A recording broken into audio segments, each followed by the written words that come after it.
আসসালামু আলাইকুম। ধরেন আপনার এলাকায় এই মুহূর্তে আপনার পাশ দিয়ে বয়ে চলা নদীতে একটা লাশ ভেসে উঠলো। তখন আপনি তৎক্ষণাৎ পুলিশকে খবর দিলেন যে এই লাশটাকে উদ্ধার করার জন্য, যে এই লাশটা এসে উদ্ধার করে পোস্টমর্টেম করে যে আইনগত প্রক্রিয়া আছে সেগুলো মেনটেন করার জন্য পুলিশ আসলেন। পুলিশ এসে সেই লাশটা আপনার বাসা থেকে ফর এক্সাম্পল 50 কিলোমিটার দূরে আপনার সদর হসপিটালে নিয়ে গেলেন। সেখানে পোস্টমর্টেম করা, সেখানে হচ্ছে ডোমকে রাজি করানো, তারপর হচ্ছে জানাজা, দাফন কাফন, এই প্রত্যেকটা কার্যক্রম পুলিশ নিজে উপস্থিত থেকে করলেন বা করেন। এটাই, পুলিশ ছাড়া এই কার্যক্রমগুলো কেউ করে না। অথবা কেউ হারিয়ে গেলেন, অথবা কেউ আত্মহত্যা করলেন, এই যে কার্যক্রমগুলোকে আমরা পুলিশকে দিয়েই হচ্ছে আমরা করতে হয়। এখন কয়েকটা প্রশ্ন এখানে। আপনার বাসা থেকে বা নদীর পাড় থেকে লাশটা জেলা সদরে নিয়ে যাওয়ার জন্য যে খরচটা হয়েছে, অ্যাম্বুলেন্স ম্যানেজ করা, ডোম ম্যানেজ করা, হসপিটালের যে খরচ, এই খরচটা আসলে কে দেয়?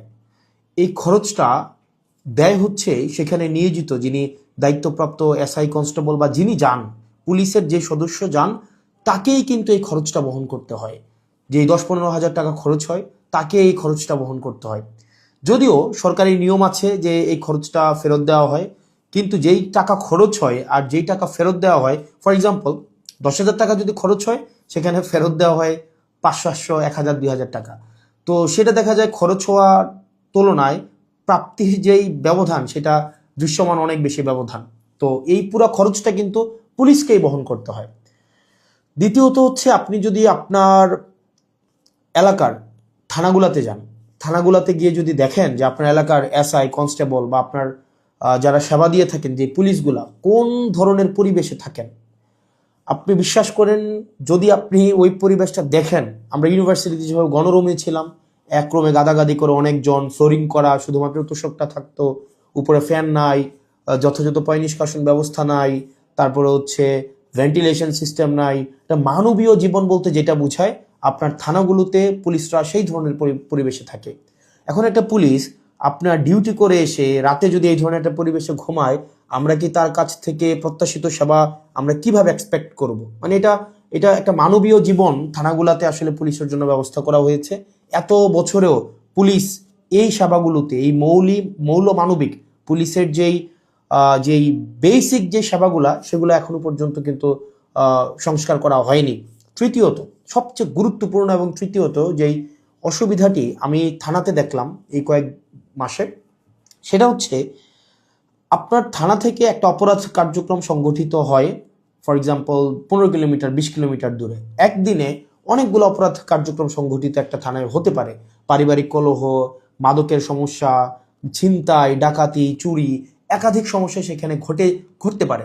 এখন প্রশ্ন হচ্ছে, একটা থানায় যদি আমার 16-17টা ইউনিয়ন, 20টা ইউনিয়ন, কোনো কোনো জায়গায় তারও বেশি ইউনিয়ন, প্রত্যেকটা জায়গায় যদি কোনো ধরনের অপরাধ কার্যক্রম সংঘটিত হয়, ধরি 10টা জায়গায় সংঘটিত হইলো বা 5টা জায়গায় সংঘটিত হইলো, আমার এই 5টা জায়গায় কিন্তু তাৎক্ষণিক রেসপন্স করতে হয়।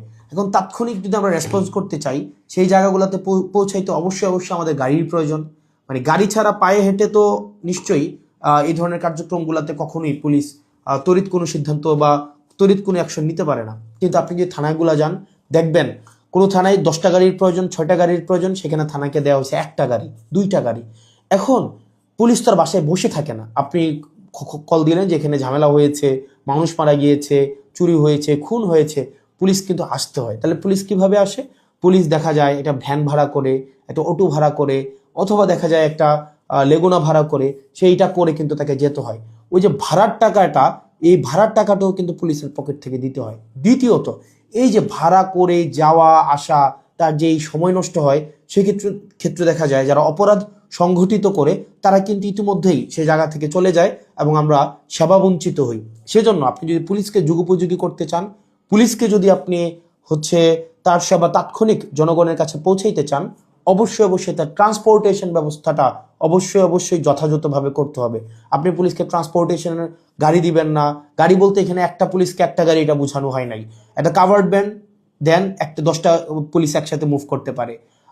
তারপর হচ্ছে একটা থানায় যদি আপনি 5টা 6টা গাড়ি দেন, তাহলে সেক্ষেত্রে কিন্তু ওই এলাকার অপরাধ কার্যক্রম অবশ্যই অবশ্যই দৃশ্যমান কমে আসবে। কারণ পুলিশ ইমিডিয়েট রেসপন্স করতে পারবে। কারণ পুলিশ যদি ইমিডিয়েট রেসপন্স করতে না পারে, অপরাধ সংঘটিত হয়ে যাওয়ার পরে যদি রেসপন্স করতে হয়, সেক্ষেত্রে দেখা যায় দিন শেষে অপরাধী কিন্তু পালিয়ে যায়। সেজন্য পুলিশের দক্ষতা, পুলিশের সেবা যদি আপনি জনগণের দ্বারগোড়া পৌঁছাতে চান, অবশ্যই অবশ্যই আপনার ট্রান্সপোর্টেশনের ব্যবস্থা উন্নতি করতে হবে।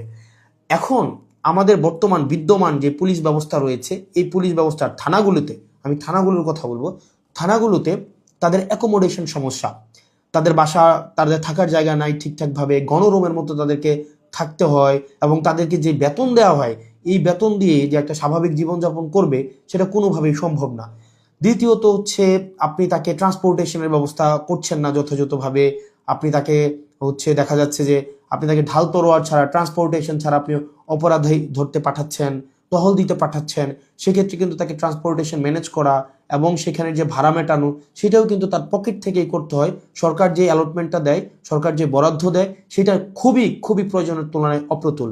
তৃতীয়ত হচ্ছে আপনি পুলিশে একটা হচ্ছে, আমি অনেকগুলো অফিসারের সাথে কথা বলেছি, রিটায়ার্ড অফিসার, চাকরিরত অফিসার, তাদের সাথে কথা বলেছি।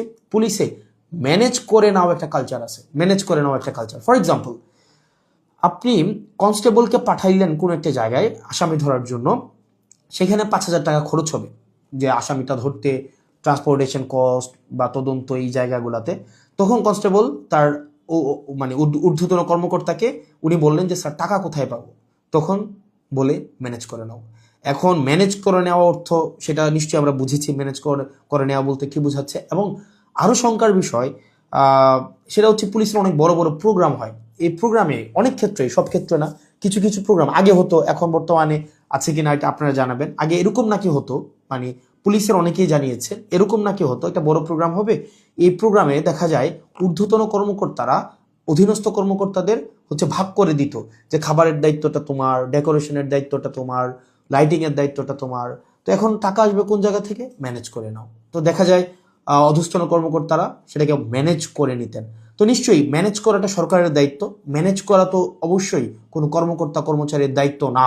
কিন্তু দেখা যায় অধিকাংশ ক্ষেত্রেই সরকার যে বাজেট বরাদ্দ দেয় পুলিশকে, এবং যেই পরিমাণ পুলিশের প্রয়োজনীয়তাটা, যেই পরিমাণ আমরা দেখলাম ল অ্যান্ড অর্ডার রিস্টোর করার ক্ষেত্রে, সামাজিক শৃঙ্খলা বজায় রাখার ক্ষেত্রে, শুধু যে গুম খুন এগুলো হচ্ছে নিরসনের ক্ষেত্রে পুলিশের অবদান বা পুলিশের কার্যক্রম বিষয়টা এমন না। স্বাভাবিক শান্তি শৃঙ্খলা, নিরাপত্তা, জীবনমালের নিরাপত্তা নিশ্চিত করার ক্ষেত্রে কিন্তু পুলিশের স্বাভাবিক অনেক ধরনের কার্যক্রম হয়। আপনার পরীক্ষার ডিউটি থেকে শুরু করে অনেক ধরনের কার্যক্রম হয়, এবং পুলিশের কে আরো বিভিন্ন কাজে ব্যবহার করা হয়। যেমন এটা খুবই খুবই, আমি পার্সোনালি এই জিনিসটাকে আমি সবার সামনেই বলছি, এই জিনিসটাকে আমি পার্সোনালি এই জিনিসটাকে কখনোই ওয়েলকাম করব না। অপ্রয়োজনীয় প্রোটোকল দেওয়া, যে যদি এলাকায় এমপি যায়, পুলিশকে দেখা যায় প্রোটোকল দিতে, মানে অপ্রয়োজনীয়।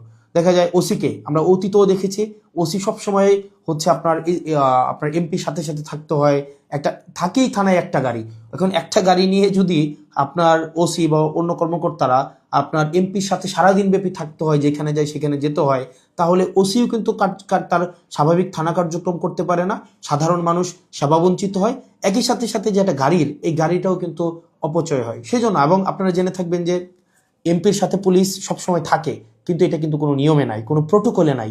এমপির সাথে পুলিশ থাকবে, এটার কোনো প্রোটোকল নাই, কোনো প্রোটোকলেই নাই।